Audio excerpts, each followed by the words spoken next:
Hey guys, Miss Fearing here. Welcome to Unit 8 Notes 2. Today we're going to go ahead and look at adding and subtracting radical expressions. Yesterday we looked at just simplifying them, and we're going to have to remember how to do that, and we're going to use that today when we're adding and subtracting. So let's review yesterday. When we had to simplify an expression square root of 40, we went through and we thought of our list of our perfect squares. So 1, 4, 9, 16, 25, 36, all of those that when you take a number and times it by yourself, you get an answer. So we wanted to look at that list and we want to pull a number out of that list that when we multiply it by something else gets us back to 40. So if I think of my list, I know that 4, I have the square root of 4 times the square root of 10. So 4 times 10 would get me back up to 40. The square root of 4 then, I can simplify that. Square root of 4 is 2. Square root of 10 is going to be a decimal, so I'm going to leave that as a square root of 10. And I can't simplify that anymore, so that would be my simplified expression. So now when we were looking at having variables attached, we wanted to look at simplifying the number, and then the variables had to have partners before they could come out of the radical. So we split it up as we put the number first, and then we split all of the x's or the variables on the other one. And I have x to the 5th, so that means that I have 5 x's underneath the radical. So I'm going to simplify the 24. So I'm thinking of any number for my perfect squares list that could be multiplied to get to 24. So I know the square root of 4 and the square root of 6. So I'm going to simplify that. I'm going to get square root of 4 is 2. Square root of 6 we're going to leave that way. So now I'm going to deal with my variables. So I need my variables to be in pairs before they can come outside of the radical. So this group is going to come out and this group is going to come out. And remember, when they come out, they are just variables without a radical then. And then I have 1x underneath the radical. So I am going to take all of this stuff and everything that's out in front of the radical, I'm going to keep out front, and everything that's underneath, we're going to keep underneath. So I have 2, and then x times x gives me x squared. Underneath the radical, then I have 6x. And that would be my simplified version. So here are our steps for adding and subtracting radical expressions then. First things first, we want to simplify the radical if we can. So just like we've been doing, if we can split it up into 2 different radicals where one's a perfect square and the other one is not, and then simplify that, we want to do that first. We then want to combine like radicals. So like radicals are kind of like terms. They have the same number underneath the radical sign. So when we're looking here, 4 square root 5 and 7 square root 5, the 5s are the same underneath the radical, so we could put those together. So I would just add the numbers in front, so I'd have 7, 8, 9, 10, 11, and then I'd have square root of 5. So just like when you're dealing with like terms, the number underneath the radical is not going to change at all. If the number underneath the radical does not match, so like 4 square root 5 and 7 square root 3, we cannot put those together, so we would just leave them as separate pieces. So let's go ahead and look at our first example here. I have 5 root 3 plus 2 root 3. So the 3 underneath the root 3 is the same, so I'm just going to add the numbers in the front. So I have the 5 and the 2. I'm going to put those together, so I'm going to get 7. And then the root 3 is just going to stay root 3. And that would be my final answer. Number 2 here then, or I guess it's number 4. If I have 2 root 2 plus root 5 minus 6 root 2. So I want to think to myself, can I simplify the root 2's or the root 5's at all? In this situation, I can't. So I'm going to put together anything that has a like root. So I have a root 2 and a root 2. So I have 2 minus 6. So I'm going to get negative 4. And then we're going to keep that a root 2. And then this 5, the root 5 that I have here, doesn't have anything else I can put with it. So we're just going to add root 5. And then that would be my final answer. So example number 5 here, I'm going to look underneath the radicals and I want to see, is there anything I can simplify? In this situation, I cannot, so I'm going to put together like terms. So I have the 5 root 3 and the 5 root x and the negative 3 root x. I'm going to put those together, and I'm going to end up with 2 root x. And then this is its own little piece. It doesn't have anything else I can combine with it. So it's going to be plus root 2, and I would be complete. So our next example here, we want to look, can I simplify square root 3? I can't, but I can simplify root 27. I can split this into root 9 and root 3, because 9 is going to be a perfect square. So I still have the 4 root 3 out front. So now I'm going to simplify everything I can. I can't simplify 4 root 3, so we're going to leave that as 4 root 3. I can simplify the square root of 9. Square root of 9 is 3, and then I still have the root 3. So now those two things are like terms, so I can combine them. So I have 4 root 3 minus 3 root 3. So 4 minus 3 is 1, and then my root 3 just stays the same. Example number 7 here. Again, we want to try to simplify anything underneath the roots. Well, everything underneath the root, I know I can simplify.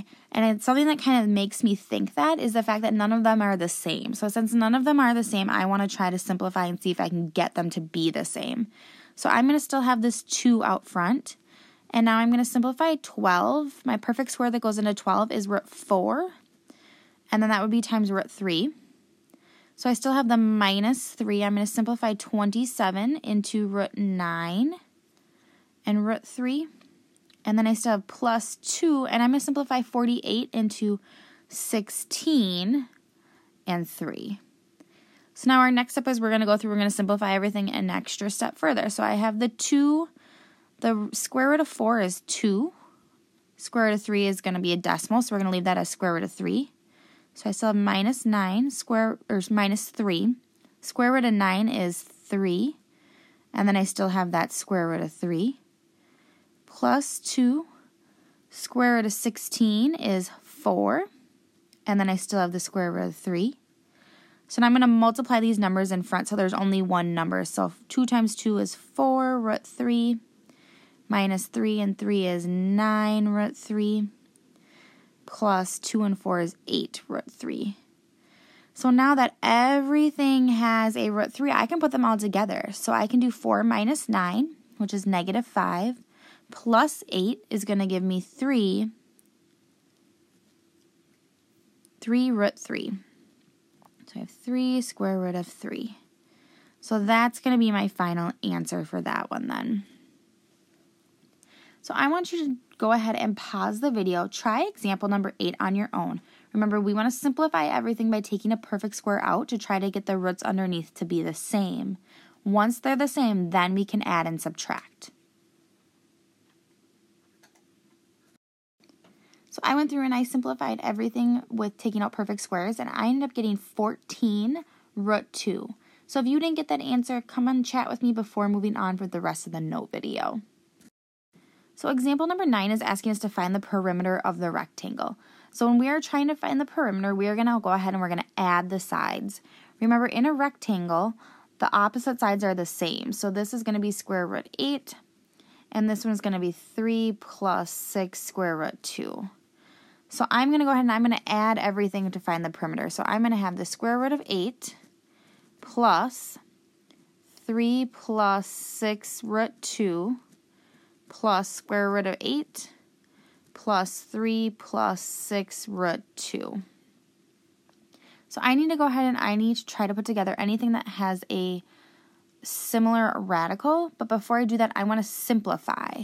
So I'm going to go ahead and I'm going to simplify the square root of 8 into square root of 4 and square root of 2. I'm going to simplify this one into 4 and 2.